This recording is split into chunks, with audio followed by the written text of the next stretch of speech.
ريال مدريد على يسار الحارس مارك اندري تير شتيغن. الركنيه من توني كروس وتير شتيغن. ما زالت الخطوره. مارسيلو عنده الكره الان. مارسيلو يرفع كره عاليه. بابا جول. بابا جول. جول جول جول جول. كارلوس كازيميرو يفعلها ويسجل جول لريال مدريد عند الدقيقه 28. جاء الجول من لعبه من مارسيلو في القائمه الثاني. ريال مدريد يهز الشباك امام البارسا. زين الدين زيدان متفوق على لويس انريكي. جول بعد ضربة الكرة في القائم. وجدت في القائمة الثاني كازيميرو مسجلا 3 أهداف هذا الموسم عند الدقيقة 28. هاي الراسية الأولى من قبل الحارس تير شتيغن. مارسيلو في القائمة الثاني. آي آي آي آي آي آي آي آي آي آي آي آي. هل كانت هناك وضعية تسلل من راموس اللي ضربها في القائمة؟ لا، الكرة ضربت في القائم ووجدت كازيميرو وحده أمام شباك فارغة. جول للريال عند الدقيقة 28 من عمر المباراة. دائما راموس بالراس ودائما راموس بالرجل. دائما راموس في الكرات العالية. دائما في راموس في الكرات الثابتة. الركنية مرت ولكن تمريرة مارسيلو لم تمر. راموس في القائم وكازيميرو في الشباك. جول للريال. هاو الهدف الذي كان ينقص. هذه هي المباراة لكي تحلى وتصبح أفضل. هل سينتفض البارسا؟ هل سيخرج البارسا؟ هل سيعدل البارسا؟ هل سيفوز البارسا؟ هل سيضغط الريال ويحقق فوز كبير اليوم في هذه المباراة النهائية لبطولة لا ليغا عند الجولة 33 من الدوري الإسباني قبل 5 جولات في نهاية الموسم؟ ومتيتي ما زال خجول فريق برشلونة. ما زال خجول. كيف لا وانه تعب امام يوفنتوس؟ كيف لا وهو يلعب بنفس التشكيل في كل المباريات مقارنه بريال مدريد؟ ليو ميسي. انيستا يلعب مع جوردي البا. رجعت له مره ثانيه. دخلنا الربع ساعه الاخير من عمر هذا الشوط الاول. رجعت للخلف الكره مباشره في اتجاه سامويل أومتيتي. يلعب مع جيرارد بيكي. وصلت لسيرجي روبرتو من هناك على الجهه اليمنى. روبرتو ما زال ضربها راكيتيتش. غلقوا كل المنافذ عناصر ريال مدريد. لانه لما نشوف فرق كبيره او منتخبات كبيره نعتقد بانه تصنع الفارق فقط باهدافها وبمهاجميها بلعبها الهجومي. تصنع الفارق ايضا بمنظومتها الدفاعيه. الريال شوف كيف منظم كما ينبغي. راكيتيتش. ليو ليو ليو. بابا بابا جول. يا سلام عليك يا ليو. ليو ليو ليو. انت ساحر وبارع وماهر يا ليو. استلم مرة توغل راوغ سدد سجل جول. ليو ميسي عدل النتيجة للبارسا عند الدقيقة 33 بعد 6 مواجهات متتالية في الكلاسيكو لم يسجل. هو ليو ميسي يسجل هدفه الأول بعد 6 مواجهات. ليو ميسي يسجل هدف آخر للبارسا هو هدفه 30 هذا الموسم. ليو ميسي يسجل هدفه 22 في الكلاسيكو. 23 هدف لليو ميسي في الكلاسيكو. هذه لعبة رائعة جدا بين ليو وبين الرباعي.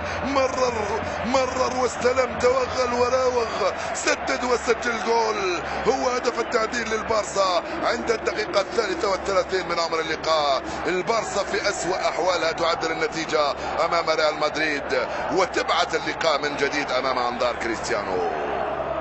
هدف لهدف لا تعرف ما يحدث في مباراة الريال والبارسا. مهما اعتقدنا بأن الريال أفضل والبارسا سيء. جاريث بيل عنده الكرة. بعيدة تماما هذه كرة جاريث بيل. هذه ضربة مرمى ينفذها حارس مرمى وليس تسديدة من جاريث بيل. أي نعم إصابتك هذا العام أثرت عليك كثيرا. يسكن فيها ابليس. انقذها مارك اندري تير شتيغن وفوت على الريال فرصة إضافة هدف ثاني. يا سلام عليك يا اسينسيو ويا سلام عليك يا تير شتيغن. الحارسان يلعبان افضل مباراة لهما هذا الموسم. انا متأكد حتى ولو انني لم اشاهد كل مباريات البارسا والريال ولكن اتوقع وربما نقول متأكد بأنهما يلعبان أفضل المباريات. الكرة لراكيتيتش. التسديدة جول. بابا جول. ويا له من جول من أروع ما يكون. راكيتيتش يسجل الجول الثاني لبرشلونة عند الدقيقة 72. فعلها الكرواتي راكيتيتش، استلم بيمناه وسدد بيسراه.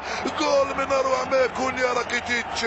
كايلور نافاس لم يقدر هذه المرة. صاروخ ارض جو من راكيتيتش استلمها، يا سلام، المراوغة باليمنى والتسديد. جول، يا لو من جول في الزاوية اليمنى. راكيتيتش حطها، يا سلام.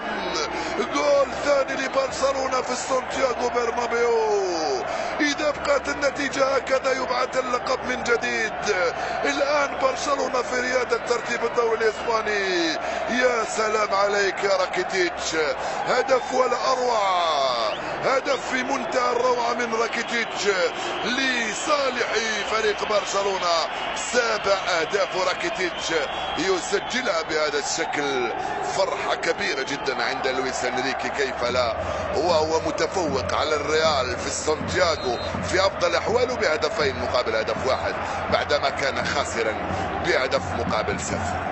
فعل الكرواتي راكيتيتش وسجل جول ثاني لصالح عناصر. وكذلك كوفاسيتش عنده الكرة الآن، يوصل من هناك ناحية لوكا مودريتش على الجهة اليمنى، يلعب لخامس رودريغيز يلعب لكارفاخال. تنظيمهم صار رائع في الخط الخلفي عناصر برشلونة. خامس رودريغيز يجد من هناك توني كروس. مارسيلو الجهة اليسرى، جول فعلها الكولومبي خامس رودريغيز. انا مجنون وانتم مجانين. خامس رودريغيز يقول لكم انتم مجانين لو فكرتم بان تفوزوا علينا في سانتياغو برنابيو. خامس رودريغيز يفعلها ويسجل هدف من اروع ما يكون للريال. فعلها خامس، التمريرة من مارسيلو لخامس قبل 5 دقائق من نهاية المباراة. بيكي ستندم على ما ضيعت. مارسيلو، خامس رودريغيز جاء من بعيد، حس التهديف سمح له بأن يكون في هذا المكان، حط بيسرى في شباك الحارس مارك أندري تير شتيغن. هدفان لمثلهما الكولومبي فعلها وعدل النتيجة لفريق ريال مدريد. الكولومبي سجل هدفه الرابع هذا الموسم. نعم، جول. التمريرة من البرازيلي للكولومبي، جول التعديل. هدفان لمثلهما. انت اللي مجنون يا خامس رودريغيز انك سجلت في ال4 دقائق الاخيرة جول ثاني وهدف التعديل لريال مدريد. كل فريق كان قادر الفوز اليوم. البارسا في الشوط الثاني كان الاقرب للفوز ب3-1 وليس ب2-1، مثلما كان الريال قريب من تسجيل اهداف كثيرة. فرص ضاعت، كارفاخال استلمها، رونالدو طلبها وصلها من هناك لخامس رودريغيز، راح اسينسيو. لو يفعل الريال، لو تفعلها يا اسينسيو. الكرة خطيرة، رونالدو، وخامس. لو فعلتها يا خماسة، لو سجلت ثنائية في ضربة دقيقتين. راح ليو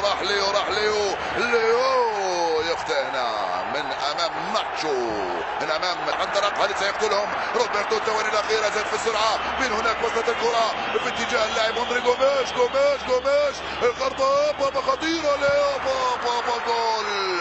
قتلهم ليو الساحر، فعلها بهم ليو الساحر.